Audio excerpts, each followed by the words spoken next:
And in fact, that's very true for mental health in general. Where Mm. people suffer is, I don't want to feel this way. I don't want these thoughts in my head. I don't want this reality to be true. And it's understandable to have all of that, but it's just wasted. All we can do is say, this is what's happening now. What's one step you can do in this moment to deal with what is happening and not be fighting yourself or just wishing it was different? So, like you're saying, you can practice this in all of the areas of your life, but for that question of staying calm in a fight, you can learn to sort of just hold that gently. And maybe that's not quite the right way to say it, but instead of, I don't want to feel this way, or, is this really happening? It's just, okay, fear is here.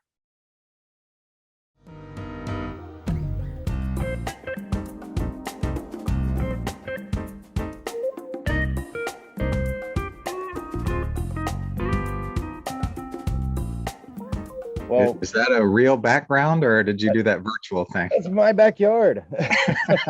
That's awesome. Yeah, that's my backyard.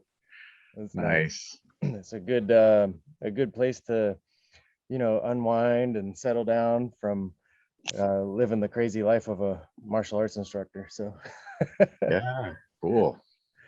um, well, first of all, congratulations again on your promotion to Rokudan, earning your 6th degree black belt. That's super cool. I mean, you've been working on that for a long time.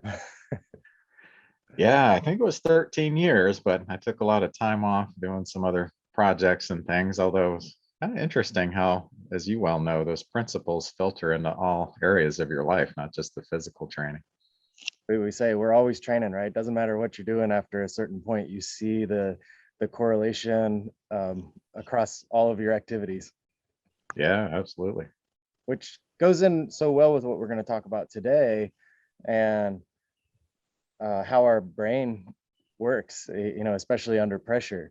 So this all started off we had our festival up there in Dayton a couple weeks ago at the Hayes, at now Shane Stevens dojo but with Anshu, Stephen, and Rumiko Hayes.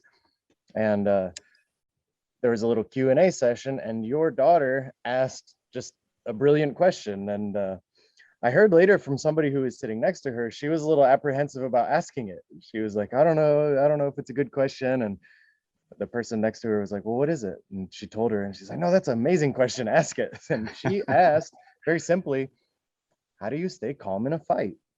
How do you stay calm in a fight? And Yeah. a lot of people, I think, wanted to answer, but you got the chance to. And what you said was really fascinating and in line with some of my thoughts from my time in military combat. And I thought this would be a really great opportunity for some more people to hear what you had to say about that. So how do you stay calm Yeah. and fight? Yeah. I'd love to hear what you have to say too, since you've lived it there. Yeah. And by the way, the background for my daughter's question, she just turned 12 and she's just got her green black belt.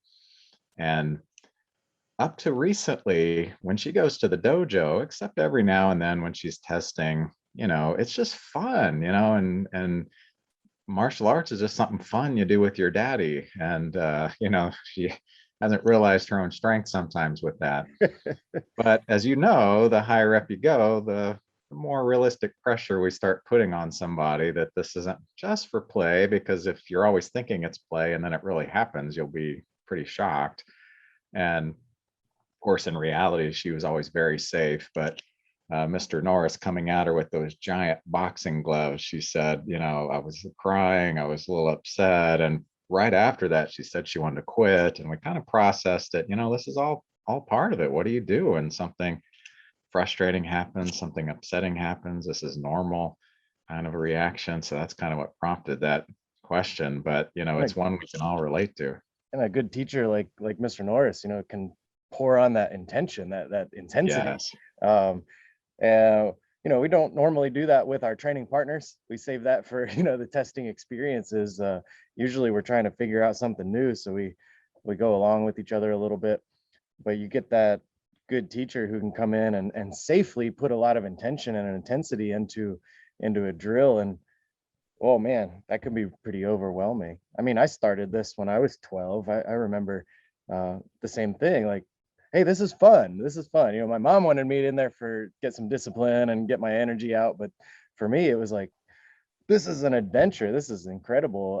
I've got a kind of, you know, boring suburban life, so this was my chance to have an adventure and bring some excitement to my life. But yeah, like you say, after a certain level of training, it's like, oh, let's get real about what we're working on.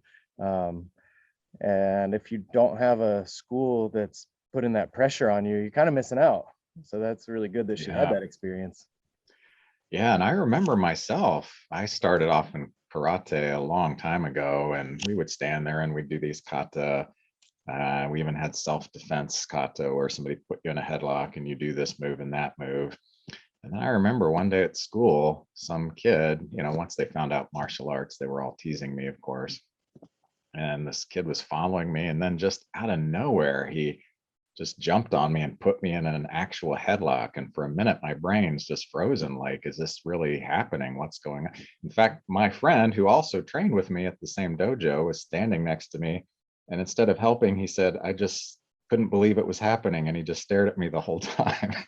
You know, and then automatically my brain did this technique that we were taught and pushed him off of me or whatever. But uh, I remember that, and another occasion too, where this is bad, but I remember I was teasing this other kid, not thinking much of it, and finally he was a nice kid, but he just got fed up with it and punched me right in the face. And I remember sitting there thinking, I've been training all the time to not do that, and here's this, just watching it come in. And so that inspired me too to try to figure out what's really going on here. And aside from all the training, of course, that we're getting, becoming a clinical psychologist also helped me understand how the brain works and why that happens, and to understand that process so that we're not fighting against it when it does happen. Yeah, our brain's so good at, you know, compartmentalizing things, and you have your ritual of putting on the uniform and tying the belt and stepping onto the mat and bowing, and it's like, well, those are all really good to get you in the mindset of training, but sometimes it can actually isolate all of the training into that environment, and you have a really difficult time taking it outside of the dojo. Yeah. In fact, there's a technical name for that if anybody's interested. It's called mood state dependent learning and memory.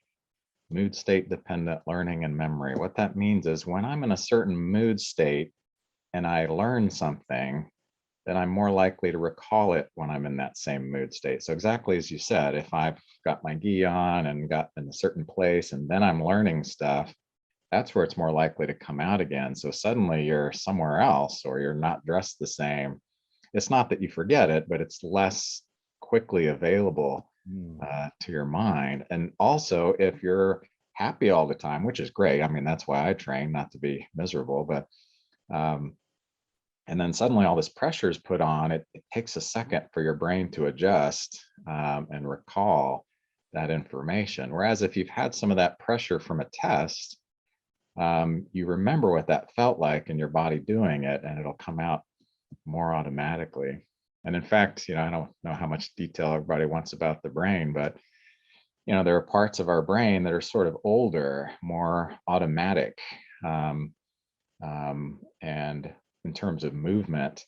And then there's emotional response, and then there's thinking. And so most of us spend our time thinking the way we're trained in school, and we've got to deal with problems. Um, and we don't get in touch much with that emotional part, or at least we're not taught as much what to do with that stuff. And then even deeper is this automatic kind of thing, what we might call habits, right? Where um, when you first learn a movement, you're doing it with your thinking brain, an area called the premotor cortex that goes into, you know, the movement parts. And so that's why when you're a beginner, you're sitting there looking, I got to put this foot here, and then you forget this hand's over here, and you forget you're bent over here, and you're trying to remember all this stuff, and then there's just too many things to remember. But when you do it over and over and over and over, it starts to get encoded in a deeper part, a set of structures called the basal ganglia. And then literally you can be holding a conversation and have all this perfect movement because you're not doing it with your thinking mind. So that part often tends to take over when we're under stress and we're getting overwhelmed, we're being attacked. The thinking just kind of gets overwhelmed, and the emotions take over and try to make us alive and ready to do something. And so that's where the training takes over. And I'd be curious to know your experiences where, I know that's a huge thing in military and police, where just do the training over and over and over, and then it sort of takes over where you don't have to stop and do a whole, I mean, you can still do the thinking, but you don't have to rely on just the thinking. The training takes over. Yeah, I think also like as a society in our culture, especially kids with school and just the academic setting, everything is like, all right, let me figure this out with my brain. And Yes. it's like, okay, now some, dangerous threat is in my face, and we get overwhelmed because I'm using all that brain to try and say like, well, what's the right solution?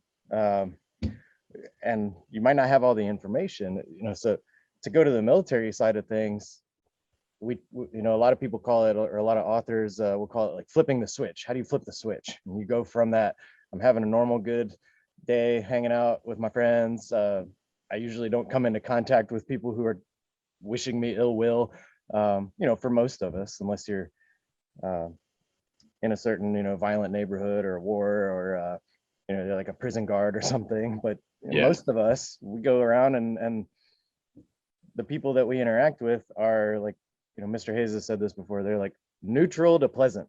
It's very unusual for us to run into somebody who really is out to hurt us, or ruin our day or something like that. So we get that overwhelming sense of like, man, I got to figure out why this person doesn't like me. It's like, there's really no good answer for that. So can I flip the switch, get out of my head a little bit, into my body, into my instincts, and now start moving instead of being paralyzed?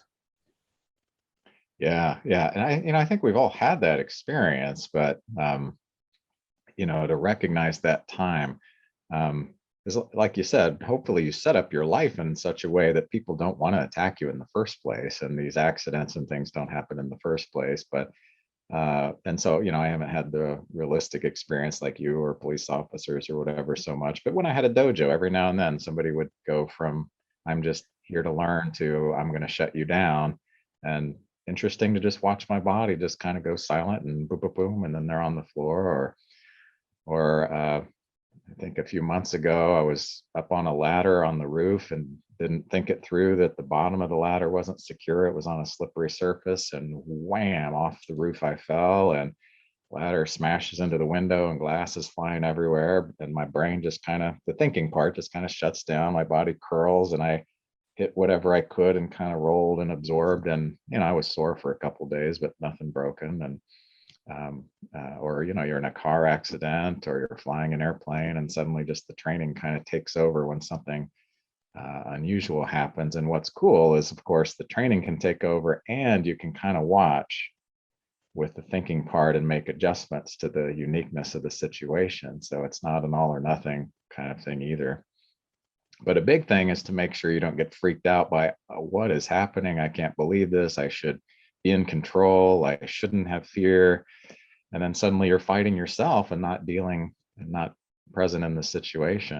And that was one of the points I was making at the dojo. I didn't have a whole lot of time, but you know, and I don't get that vibe with our school, of course, our system, but in some places you're expected to be tough, not have emotions. You should be cool all the time. You should be able to slice somebody's throat open and have no feeling or something like that. And that's just not realistic. In fact, that's pathological. That means there's something wrong with your brain if you don't have any feelings in a danger.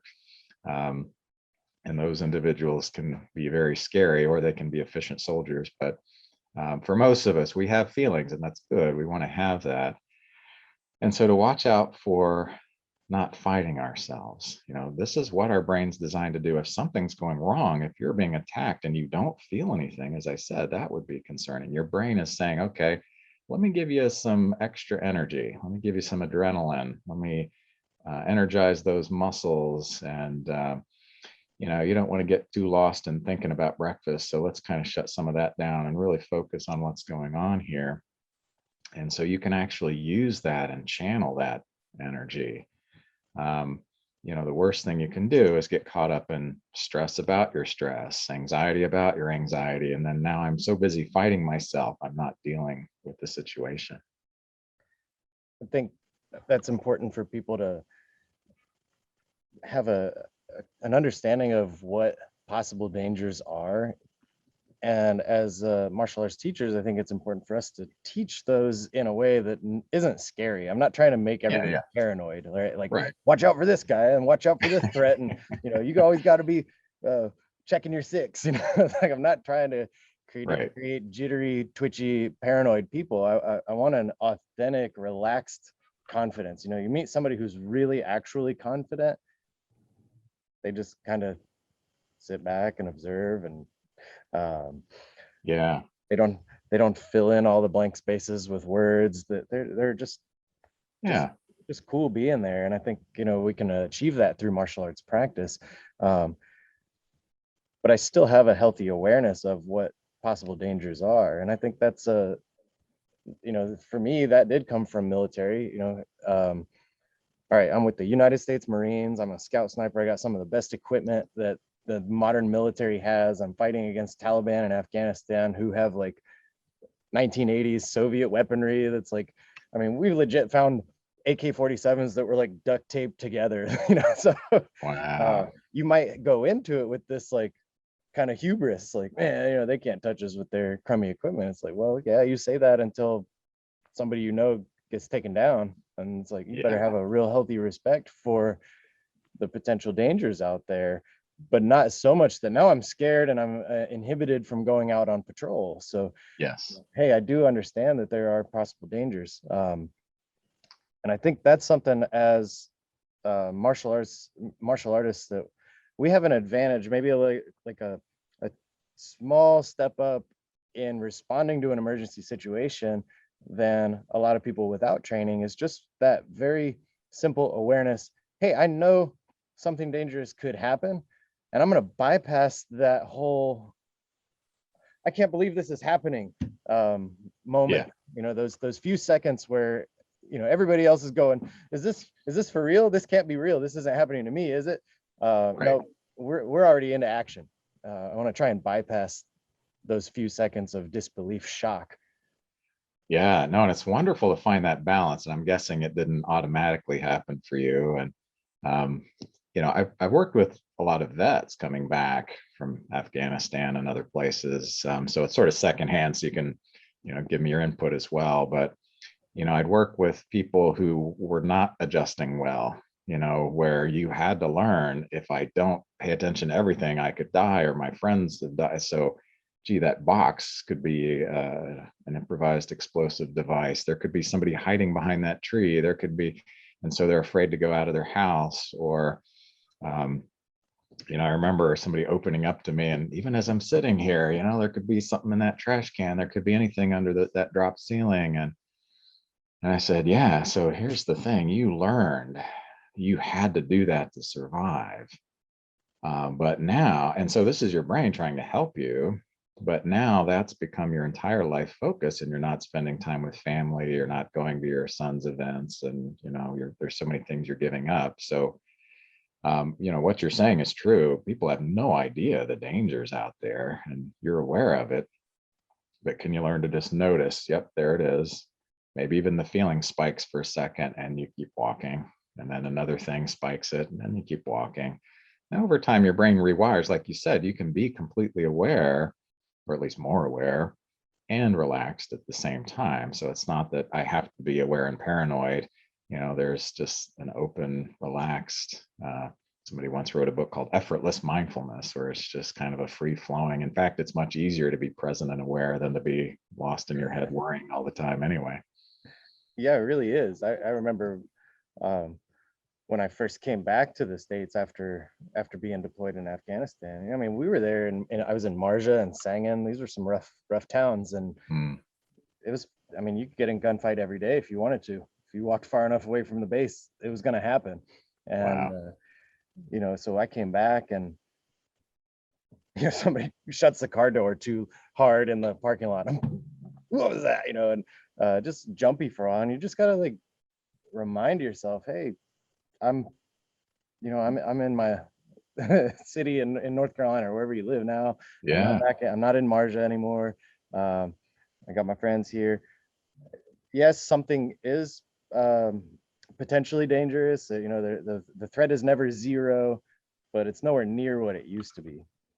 Right. And I think comes with all that comes with an appreciation too. How wonderful to have this, forest behind you, and, to be able to sit down with a friend, and, all these things we tend to take for granted before when you're not aware. So yeah, I think there's this combination with training and just accepting the feelings. And I can't remember if I told you this story, but this kind of illustrates maybe two sides of it. Um, I was driving with Mr. Hayes to North Carolina for a Mountain Quest event, and we were taking turns driving. He just happened to be driving at that time. And we were in some national park, I think the Blue Ridge Mountains or some highway there. And this guy behind us just got right on our tail. He was just so close. And there were no turnoffs where we were or anything, and we couldn't figure out why I was doing this. So we sped up a little bit, hoping he would just get away from us. And that made him get even closer to us. And he's doing this for a while. And finally we found a spot, and Mr. Hayes pulls off the road into the grass and just lowers his window and just kind of waves for this guy to go past us. Well, the guy goes right up next to us and just starts screaming at us. Why are you going so fast? This is supposed to be a slow park zone and all this. And he's just screaming. Mr. Hayes just goes, drive on. And then the guy lifts up what looked like a can of mace and starts spraying it straight at Mr. Hayes' face. And just automatically, he puts his arm up to block his eyes, hits the gas, and just takes off. He's got a nice car, so we leave this guy in the dust. And I'm sitting there and my heart is pounding. Now I'm with the world's, at least Western world's foremost ninja. I'm not worried, but yet my heart just automatically does it. I remember thinking, well, it's interesting. My heart's pounding so much. And I'm just watching this guy disappear in the distance and giving feedback to Mr. Hayes. Yeah, he's not following us. He's nowhere near. And then we just drive on. We don't even talk about it a whole lot. He's like, what are people thinking? Like he's somehow trying to help people by screaming at them for driving too much, but he's almost threatening somebody's life. And who knows if it was really mace or not. And anyway, only like 20 minutes later, I think we arrive at the Mountain Quest site, and you might have even been there and said, well, how was the drive? And he just goes, oh, uneventful, like a drive should be. And I said, uneventful? This guy sprayed mace in your face a few minutes ago. Oh yeah, some knucklehead pulled up next to us. And he like had no Yeah, emotion about it all. I was Took care of there. it, drove on. I was there. I actually told that story to somebody just a couple of days ago. Oh yeah. It's just the coolest thing. A non-eventful, good, nice, pleasant drive. Yeah. And when you think about all the stuff he's been through, it's probably no big deal. But and yet, I've been training 35 years and I'm a clinical psychologist, but my heart was pounding. Now, I wasn't like frozen with it pounding, it was just there. And if something would have happened, it would have been something to motivate me to have some energy or do something. But that's what the body's designed to do. So you just learn not to fight yourself, not to fight your own feelings. And something else about him, like he makes it a point not to complain. Good point. And I think that's really interesting. And maybe that's something that he's figured out. Hey, when I get into the complaining mindset, it's like there's tension there's these kind of negative side effects associated with being in that griping, complaining, like ruminating on past miseries that just let it go.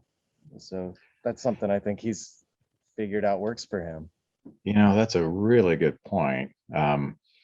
And of course there has to be a balance there. I work with some people who just say everything's fine, I don't feel anything, don't worry about it. And well, it looks like it is bothering you. So if you're feeling it, go ahead and feel it. But your point is, what can happen is you get so stuck in that, I can't believe people are like that in the world. It's not fair. And you just go on and on. And the kicker is all that could be absolutely true, but all it's doing is eating you up. And you're now focusing on that. You're getting yourself worked up. You're less present for your friends and family. You're not focusing on what you want to do in the world. So, and this is my challenge as a clinical psychologist.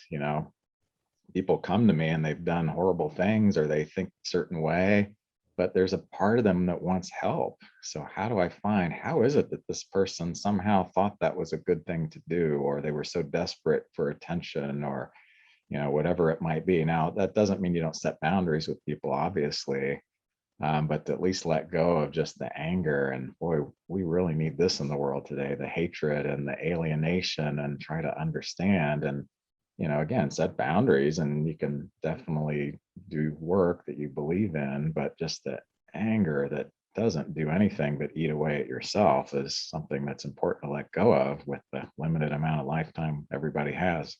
I heard a Buddhist teacher saying, like, that's like you pick up the hot coal to throw at somebody. You're like, oh, I'm gonna hit them. I'm so mad at them and so angry. I'm gonna throw this hot coal at them. And it's like, you're burning the crap out of your hand, man. Like, put the coal down. Yeah, Maybe people don't know about you, but in addition to being martial artist, clinical psychologist, you're also well, I'm just going to say Zen master. I know every Zen master loves to be called a Zen master, right? Well, that's what my teacher called me anyway. Yeah. But like, yeah, that picking up the hot coal, what are you doing to yourself? Yeah. Yeah. And again, the emotions are not bad. If you have a feeling of anger, it's telling you we're a worthy person. Some injustice is happening. It's energizing you. Maybe you can do something about it. Maybe you can't, but to then keep going with it. When I work with people with trauma, we talk about how you can either overly get caught up in it or just shut everything down. So, this was too much to feel. I'm going to choose to not feel anything. And maybe that's what you had to do to get through this horrible situation. And so in therapy, sometimes these feelings will come up, and to not fight them, but to also not just go on and on. It's like, this emotion is like a log on a fire. And if you do nothing, you just allow it to do what it does, it's going to burn off. And it may not always be fun or pleasant, but that's just what it does. But if you keep throwing thought logs on that fire, this was not supposed to happen. I hate the universe. Everybody's stupid. Human beings are horrible. You're just keeping that flame going and going and going. And it's, not doing anything again, but hurting yourself. And to get back to, because this links up so well with your daughter's question, how do I stay calm in a fight? And my answer for that is, okay, exhaust every measure possible to not get in a fight. Hey, yes. if you need to run, if you need to hide, if you need to apologize, if you need to buy your way out of it, however you can. Yes. Avoid getting in a fight, because fights are scary. I don't care how long you've been doing martial arts. There's too many variables. You see somebody in a fight that's been training their whole life, and they get clocked the one wrong way and they're unconscious, and now they're getting beat down. There's nothing. I mean, don't get in a fight. If you can avoid it, you can find some other way out of it. And the more confidence you have, the more you can let things slide, not get emotionally pulled into a conflict. But if all other measures fail, or I'm ambushed or whatever, my belief is to stay calm in a fight, if that is a thing, is while I'm in it, I can't wish I was somewhere else. I can't wish it away. I have to want to be there. As crazy as that sounds, I need to totally own that experience and be part of it. And there's no, I wish this wasn't happening. I wish I was, because that goes back to attachment and aversion, doesn't it? Yes. Hey, I'm averse to this whole like person being in my face, in my space, being mean to me, hurting my feelings, hurting my body. And I'm attached to what I was just doing a few minutes ago, enjoying my life, walking around, doing the things that I want to do in my life. So I can't be in the past or the future. I got to be right here, present in that moment, wanting to to be there. And that reminds me of a funny story. During my first gunfight in the military, yeah, maybe this is just how good the Marine Corps is at brainwashing us. I don't know, but uh, I'd been training for years, and we're out on patrol, and next to me, a few yards away is a guy in my platoon. He's a machine gunner, and I'm walking next to him, just on patrol, just walking, and then we hear the incoming rounds from enemy fire. First time I ever get that real life incoming rounds. And so I'm walking, we hear that, and we both look at each other and we go, it's happening. We run into battle. I mean, it was like an excitement. We were, finally we get to do all this stuff that we've spent all this time training. We get to put our skills to use. And I mean, this is maybe something special about our generation was, this is an entirely voluntary military. We all signed up. I signed up for the infantry, for the Marine Corps, so I wasn't drafted into a situation. And with, media and news and television and movies and stuff like that, there's maybe a more realistic vision of what combat looks like than, you go back to like the World Wars, there wasn't anything graphically violent on TV back then, stuff like that. So, right. We've got people enlisting who kind of know what they're signing up for. So that I think has a huge impact on it as well. But yeah, we were excited, finally we get to do what we were trained to do, what we signed up to do. So that I think made us pretty effective in battle. There wasn't any like, oh man, I wish I was back at the camp, back sitting on my cot or something like that. Okay. Although I imagine the novelty of that wore off after a while. Well, after a while, it's sort of, I mean, in a hot zone like that, after a while, it just becomes rote. Like, you're just like, you're walking, oh, here it is again, shoot back. Oh, wow. Okay. Oh, there's another bomb goes off. You almost get used to it after, or at least we did. Yeah. No, and you made so many great points. First of all, setting up your life so that you don't have to be in that situation. Now, again, it's different when you choose to serve like you're doing, or a police officer, corrections officer. But for most of us, I remember I think I was 21 when I got my black belt, and secretly in the back of my mind, I just hoped somebody would attack me so I could show off my skills, right? And when I look back at that, I'm like, I am so lucky that, I didn't get caught, because who knows? Like you said, this is a real thing. This isn't a trophy or something. And, I've got things to live for now. And my self-esteem is not wrapped up in how good I look fighting somebody. If I just cower and cry and they go away, cool, I survived that encounter. Or like you said, just set it up in the first place. You don't never have to prove yourself. But the other point you're making is, whatever you do a lot of, you get really used to it. On a maybe more mental level, the things I do in my therapy all the time, I remember the first few times I had somebody that was hallucinating or hearing voices, seeing visions, people that were really suicidal and could do it at any moment, or had just done it and were in the hospital. My heart's pounding, and gee, how am I going to help these people? How do I keep them alive? What do I do when they're paranoid and they're verbally attacking me? And which, by the way, was always cool that physically I knew, well, even if they attack me, I'll just kind of push their hand away and keep talking to them so I could be more present as I was working with them. But, over time, and on the outside, this can sound cold, but somebody tells me they're suicidal, I can just zone right in and say, oh, wow, I bet that's because everything feels so overwhelming. Your brain's trying to figure out, if I just end my life, at least I won't have to feel all this suffering. So I wonder if there's some other way we can get through. And I can just be fully present. I don't even really feel it per se. It's just another day at the office, so to speak. So I think, like you said, if this is your career and you really want to do that, that's, you can get to that place. But otherwise, that other point you're making, you just notice. And it was so great what you said, acceptance of reality. I sure wish I was home in the forest, but right now this is happening. And, not even in words, but just that sort of an attitude. And in fact, that's very true for mental health in general. Where Mm. people suffer is, I don't want to feel this way. I don't want these thoughts in my head. I don't want this reality to be true. And it's understandable to have all of that, but it's just wasted.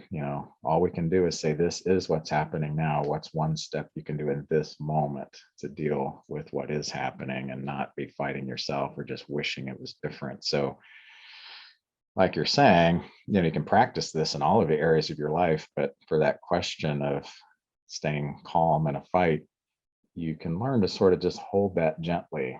And maybe that's not quite the right way to say it, but instead of, I don't want to feel this way, or, is this really happening? It's just, okay, fear is here. All these thoughts are spinning in my mind, and I'm going to move my body, or I'm going to step forward, or I'm going to call 911, or whatever it might be. You just take actions, small actions in those moments, and just kind of allow all that to flow as it's naturally arising. Your body's trying to help you. You said a moment ago, like it can sound almost cold to detach from emotions, but it's like sometimes it's not really detaching. It's just looking at it very realistically and saying, here's Yes, what we're yes. working with. I remember partway through our Afghanistan deployment thinking, hey, it's like I have to fight like I'm already dead. Mm, And what I mean yeah, by that is, like, if I'm sitting here worried about uh, my physical body, okay, oh, I don't want to get hurt. I don't want to get hurt. So now I'm actually holding myself back, or I miss my family. I got to get home safe to them, uh, my loved ones, my home. People are counting on me. Well, now I'm reserved. I'm hesitant to go out and do what actually needs to be yeah, done right now to actually win this fight. So, hey, no, I'm detaching from my family. I'm detaching from my body. Not dissociating. I'm just, yeah, yeah, yeah, emotionally dropping those desires to be 100% safe and comfortable, and doing yeah, what needs to be done in this moment based on what's happening around me. And actually, if I drop all that other stuff, all those distractions, it's like mushin, no mind, yes, right? It's like if I'm minding my all these other things in my life and I'm not mindful of this battle going on right now, I'm not going to fight as well. If I'm yes. if I can completely be right here, um, I've got a better chance of winning, which actually improves my odds of leaving here healthy, getting back to my family, all that stuff that I want, but I can't want it in that moment.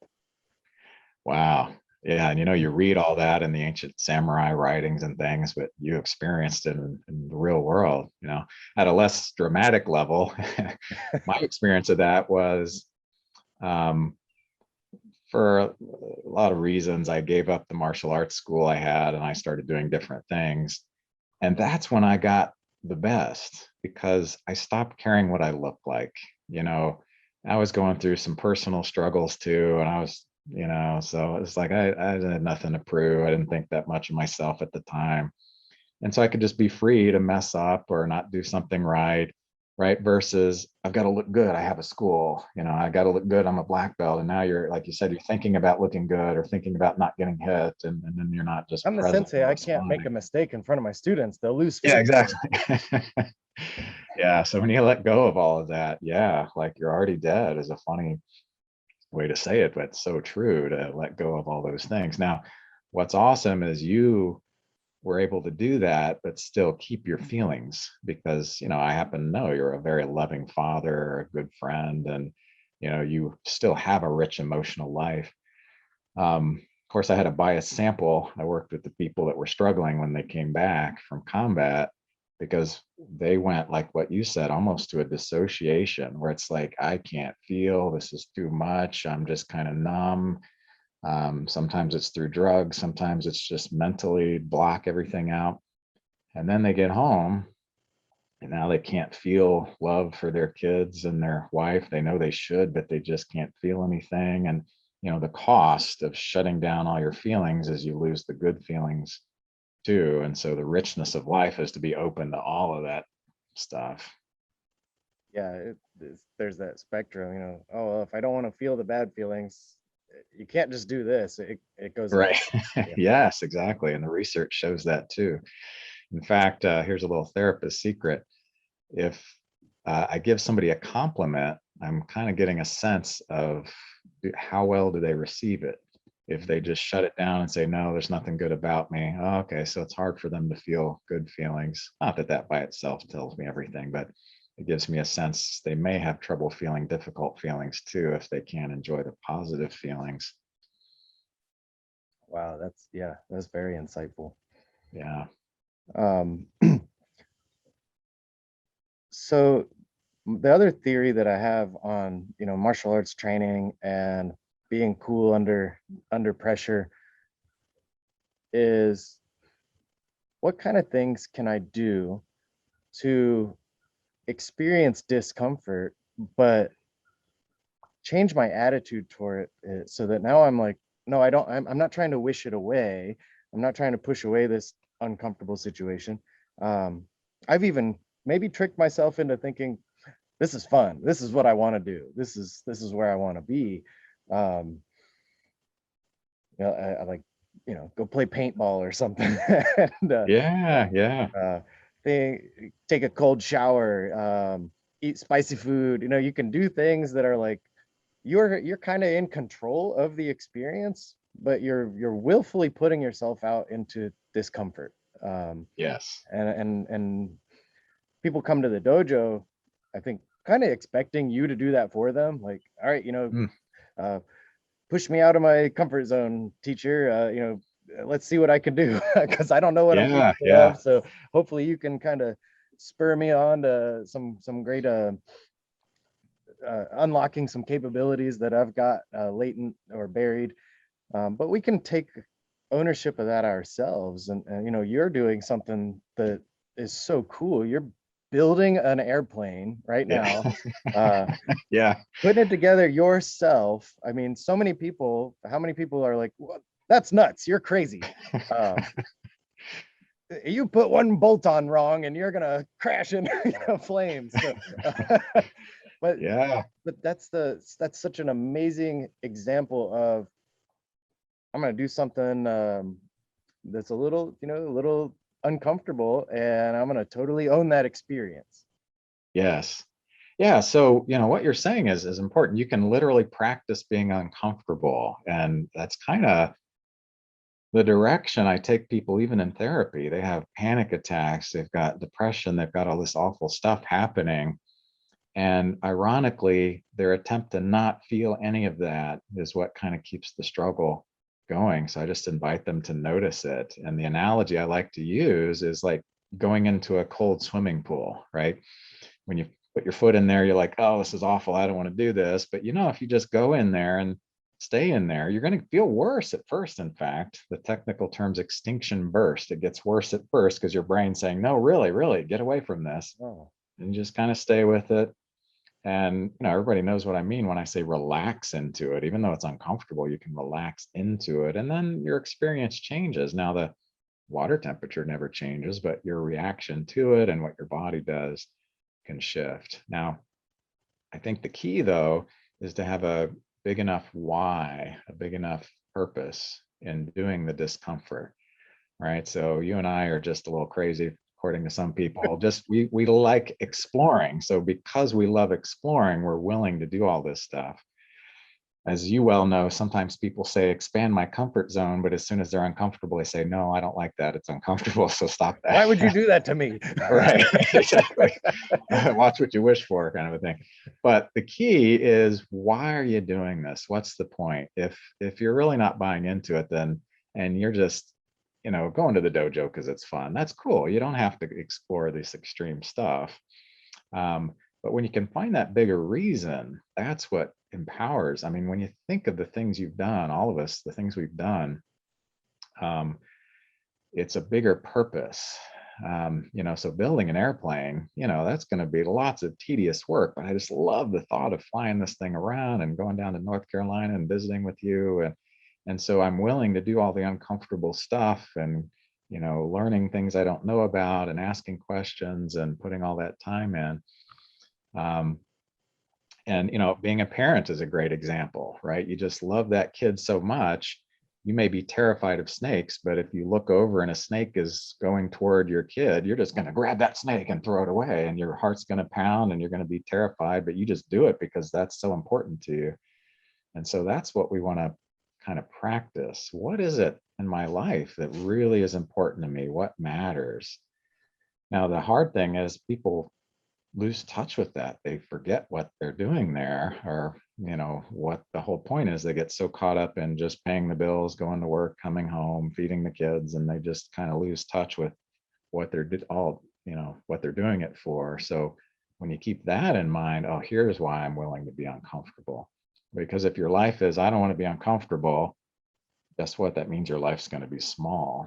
But if I really want to become a clinical psychologist, I had to go through a lot of uncomfortable things, but I was willing to be uncomfortable for this bigger purpose. So if you just love martial arts and you really want to grow in that, then like you said, this willingness to try some on the edge kinds of things to get that experience of your heart beating, or and just to realize, oh, well, this is interesting, but it's not killing me. And I think you can relate to what I'm saying here. Even somebody having a panic attack, this is hard for them to get intellectually, but I'll literally sit with them and say, okay, what are you experiencing? Well, my heart is pounding really fast. Okay.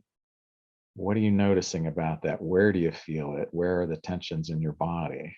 Right now, I have to do this carefully because I don't want to sound dismissive, but your heart beating is not your enemy, right? That's not a terrible thing. It doesn't feel great, but it's just your heart beating.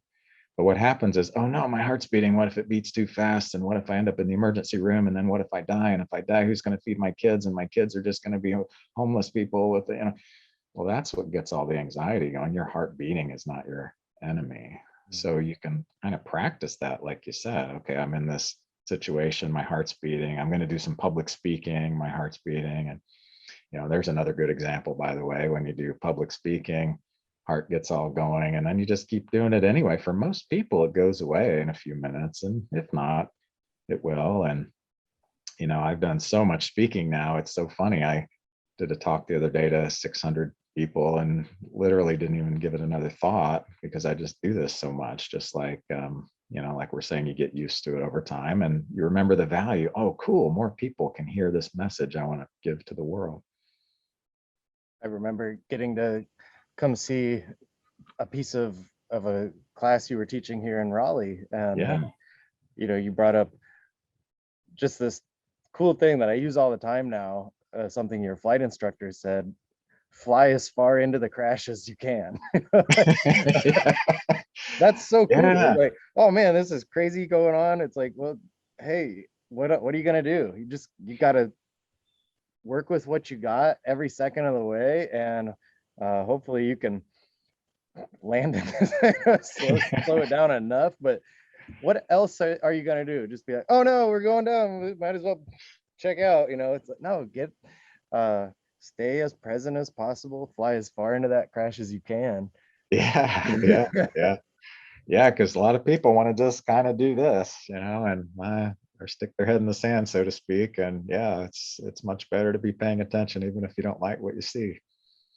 um when your daughter asked that question at festival, Dennis Mahoney also raised his hand, and he's very fascinated with a lot of this flow state research, and some of the books like Stephen Kotler has written, like Rise of Superman and stuff. And can you be present enough in that moment, try not to go into an anxious, overwhelmed, overloaded state, and remember to breathe out of your nose? Like, that was something Yeah. that he reminded us of from some of that research, and the science of it. Like, well, when you relax and breathe out of your nose, your brain releases nitric oxide, which can help you kind of calm that overwhelming cascade of emotions. With all of your meditation training as well, I mean, breathing is a big part of that. Do you have any thoughts or insights onto how breath control can help us? No, that's a really good point. So the breath is definitely very intimately tied into your stress response system. Um, and something you can watch in yourself or watch in somebody else is, how are they breathing? Some people automatically breathe very shallow from the chest. Some people breathe very deeply from the belly. And it just automatically changes the oxygen carbon dioxide balance, and it triggers certain chemicals to come out of your brain, like Dennis was saying. I remember being surprised when I was a brand new therapist and somebody come in with anxiety, because I'd had that meditation background with all the breathing, and I'd watch somebody and I'd just make them aware, are you noticing how quickly you're breathing right now? And mostly you're breathing from your chest. And in fact, if I start breathing the way you're breathing right now, I'm going to start feeling lightheaded. My fingertips are going to tingle. My heartbeat's going to go up. Try this. Try breathing more deeply from the belly. In fact, I remember first time I said, count to 10 as you breathe in and count to 10 as you exhale, which they felt like they were suffocating. So I quickly changed it. I'll count to 4 at least, But even the shift, now we did a lot of other things and there were a lot of other reasons for the panic, but how amazing it was that a lot of that panic started going down just by paying more attention to the breath. And what can start to happen is people hold their breath when they're scared. Part of that could be the response where you want to freeze so you're not noticed and maybe the predator kind of goes on by. But that's one of the reasons, especially in Toshin Do, we teach those sounds that kind of make sure you're breathing, getting that air moving. And it's amazing just taking some deep breaths, what a difference that can make. And by the way, this can become sort of a barometer of how you're doing. So every now and then you can just pause and check, oh, I'm breathing kind of quickly, and that's interesting, some anxieties here, or wow, my thoughts really stuck on this problem at work. That's interesting. And it tells me I'm stressed out. So, maybe I'll take some breaths or take a walk. And this attitude is going to be important, because exactly what you were saying earlier, this is the reality right now. I'm feeling stress, anxiety's here, my heart's beating fast. Okay, you know what? I think I'll take some deep breaths to take care of myself. Because the opposite, what can make it much worse is when someone tries to use the breath to avoid reality.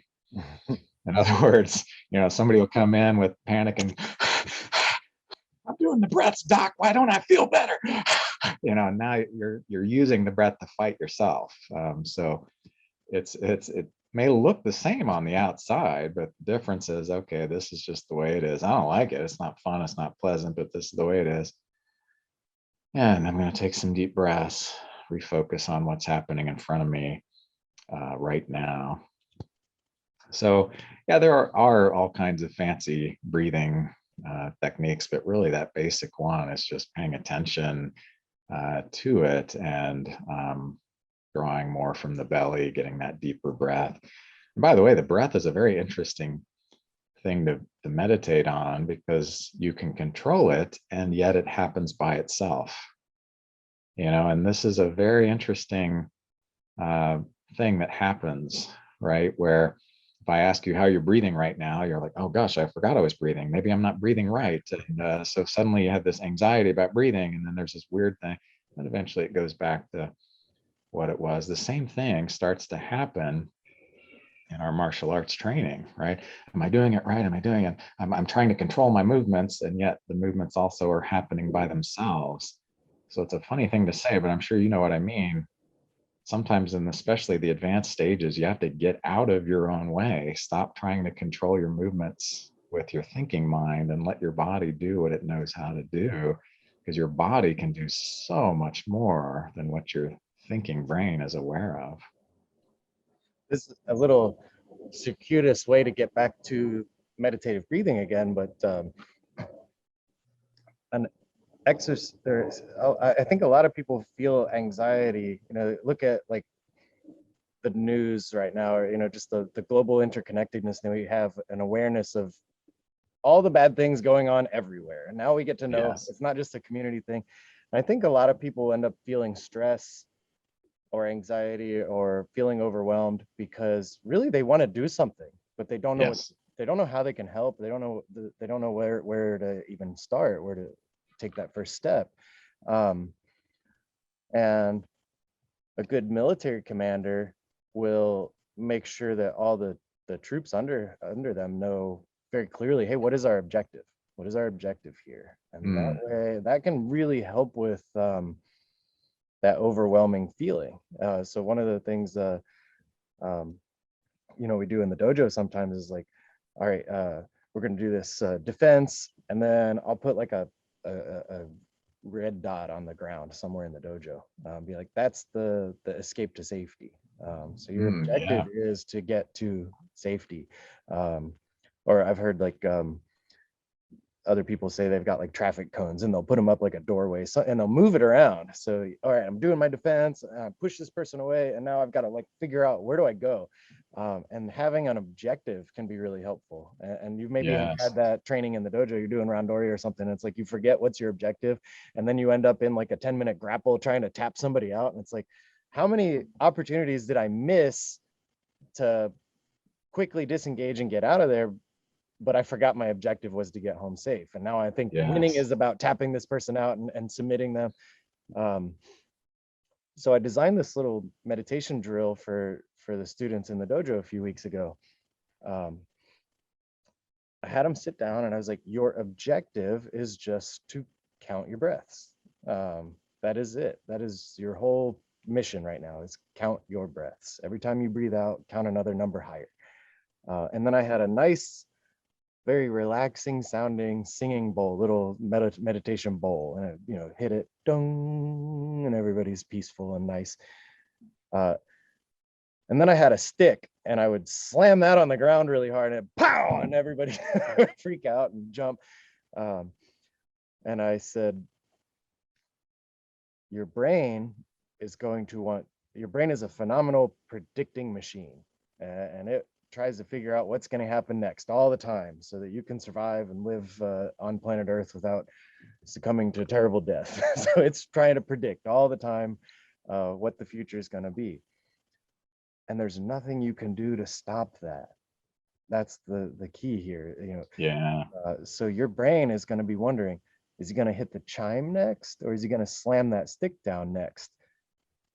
And unfortunately, that is information you don't get to know, because I'm not going to tell you. And Yeah. all you can do is try and remember, what is your mission? Breathe, count the breaths, count the breaths. Yeah. And so like it goes back to like the attachment and aversion, or like living in the past or in the future instead of living in the moment. It's like I hit the gong, the little nice singing bowl, and you see people like visibly, good, it wasn't the stick. Yeah. Yeah. And, or I hit the stick and they tense up, and I'm like reminding them, relax your shoulders. Oh yeah, relax your shoulders. Sit up straight. Yeah. Okay, I'm relaxed now. And it's like, look at your eyebrow. Oh yeah. Okay. So my eyebrows are still tight. Yeah. Yeah. And just get back to, no, all I'm here to do is count the breaths. And it's okay if I don't have all the information right now. Your brain wants to have all the information, but how Yes. true is it that most of the time in life, with things that put pressure on us, with things that we find challenging, is because I don't have all the information. And Yes. we can get anxious about that. So accepting and coming to the reality of, it's okay for me to not know that right now. That is so important, like you said, especially in the world today where you just can't know. So you want to hold on to something, or you're always waiting for the next thing to happen. And what a cool exercise. I've done things like that. I mean, you always have to be careful. If somebody has PTSD, that one's a really difficult one. Although if they're getting treatment, that can be a really helpful thing to work through, where you're not being hyperactivated all the time. But yeah, back 35 years ago or whatever, one of my first teachers did an exercise with me that I would never do to a student today. But it was more direct bodily version of what you're talking about. I had to stand in front of my teacher with my eyes closed. And at any moment, he would just kick me in the stomach. Now, he was kind enough to make sure there was a mat behind me that I could fall onto. And, he was well trained, so he didn't do any permanent damage. The 80s. Yes, the 80s. But I remember sitting there with my eyes closed, like you said, oh my gosh, when's it going to hit? I think I heard a ruffle. And of course, if you're like this when you get hit, now you're just a solid mass bumping. It hurts even more. And I finally got to the point where there's nothing I can do. I can't predict it. It's just going to hurt. And that's when, I would just kind of absorb it, because it's just going to come when it comes, and it's going to hurt, or it's not going to hurt. Worrying about it, tensing up, preparing isn't going to help anything. And, we have this tendency to do this thinking it's somehow going to help, and it's actually freezing us in place. So, you watch all the senior instructors, and it's about just fitting in with what is happening instead of, and our mind, like you said, our minds want to predict, and there are times that can be helpful, but you can't live in that state or assume it's true. And so you notice some predictions, but you're really more focused on the present for what's happening.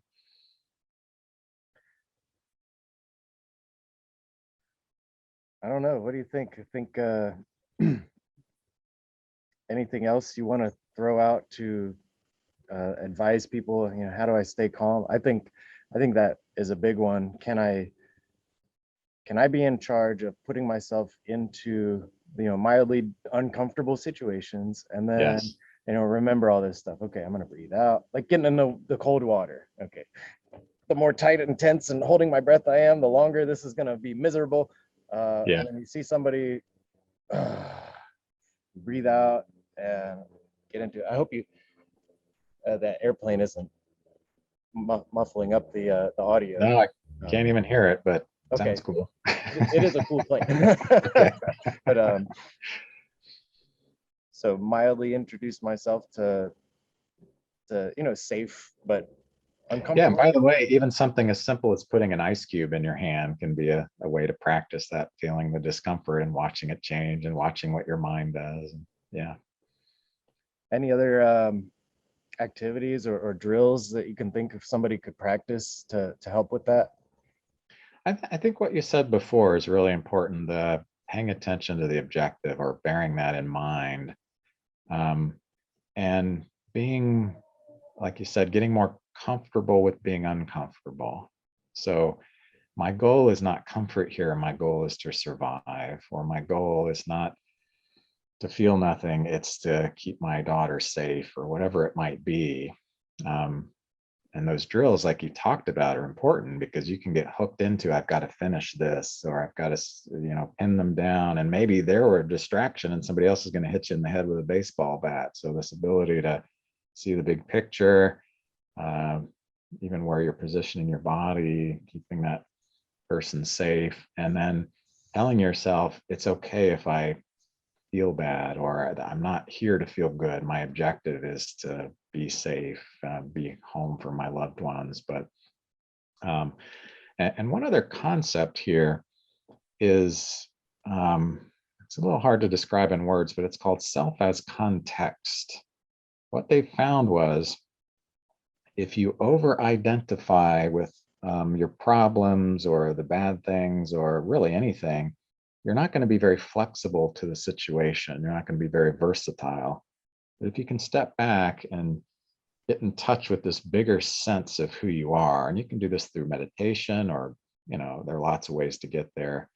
And it just becomes more natural over time. You can recognize, okay, I'm so much more than all of this. I'm so much more than these thoughts that are spinning. I'm so much more than these uncomfortable feelings. I'm so much more than a martial arts student or instructor. I'm all these things. And here's this situation that's happening. I've got a perspective on it. I can approach it from a much bigger perspective, instead of this becomes my identity. I have to do what they say, or do the opposite of what they say, or whatever, getting caught up in it. And, it's helpful in life too. who am I really? Which is the big question, but that reminder that I'm so much more than anything, and connecting with what I'm living for and what my values are. That's so cool. And even with PTSD, there's a great book called Tribe by Sebastian Junger, and he talks about how we've got a pretty higher percent of people with PTSD coming back from our military than in some other countries. And some of that is just identifying with, oh, something's wrong with me, and or being like alienated, or cast out. He even said, like, you go to the grocery store and they've got veterans parking. It's like, well, that's almost saying like you're different than us, than the rest of society.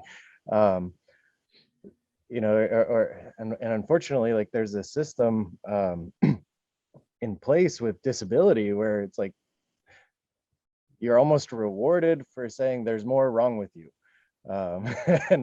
and you have to go through like all of these hoops to try and prove that you're messed up in order to get the treatment or the payment that you need. And I'm a little disconnected from it. I haven't been in the military in over 10 years, so things may be getting better and maybe changing. But said, like, in Israel, everybody has to do the military service. Yeah. So when you're done with your tour and you go back to work, you're not special because literally everybody else has also done what you did. So you're just absorbed back into the fold of the community so much fuller than maybe how we do it in our country, where we say, oh, you're so, thank you for your service. We have a holiday for you. You get your own parking space. You're by yourself.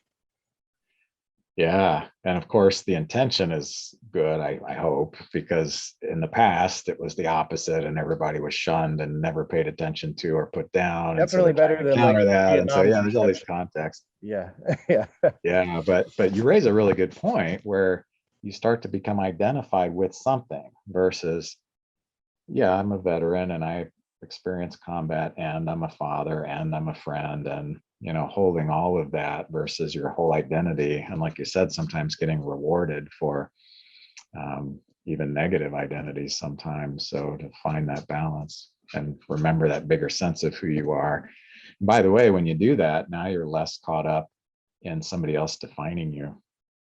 So, that guy that sprayed mace at Mr. Hayes, his life is so big. It's like, I feel sorry for that guy that's what he has to do to try to feel better about himself, and so when somebody tries to pull you into a fight, you're less hooked because I don't have anything to prove to you. I don't have to show you that I'm better than you or what. It's really sad, in fact, that you're trying to pick a fight right now. That sort of attitude helps us not get hooked. And Mr. Hayes shows up at that Mountain Quest seminar with a mission, with purpose. Yes. Hey, I got hundreds of people here to learn and hear what I've got to share. It's like that guy, the crazy guy on the road, thinks he has to be a vigilante highway patrol to find purpose in his life and fix Yeah. like, Yeah. what is your objective? What's your purpose? Right.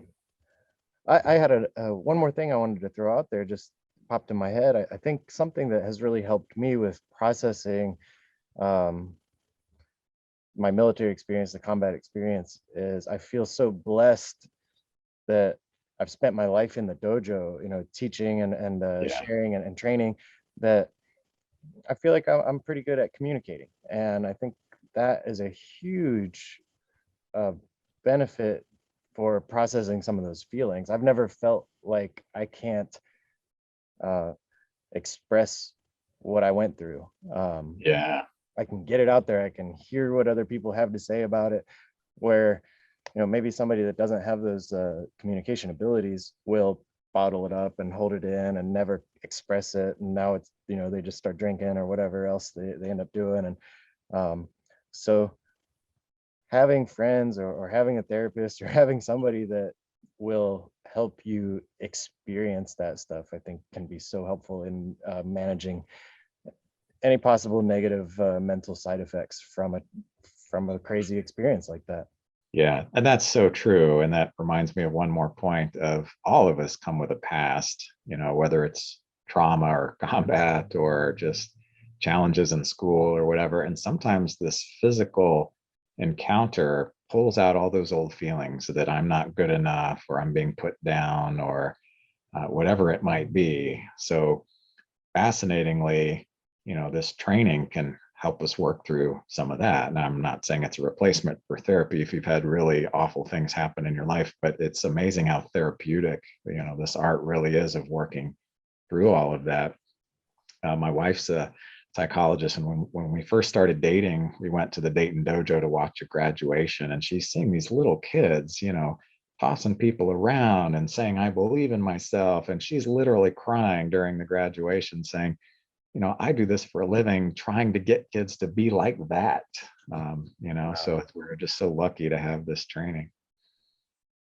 Well, I know I sure am. And I thank you for all the years that you've trained with me. And I so appreciate you spending this time with me. And I think a lot of people are going to find this beneficial. I know I have. So thank you so much, sir. Oh, thank you. I've learned a lot myself, and I'm so grateful for all the things you've shared over the years and all the great things you're doing in the world. Wonderful. Well, good luck with building that airplane and everything else Thanks. you've got going on. All right. Enjoy that forest behind you. Thank you so much. We'll talk to you soon. All right. Take care. Bye.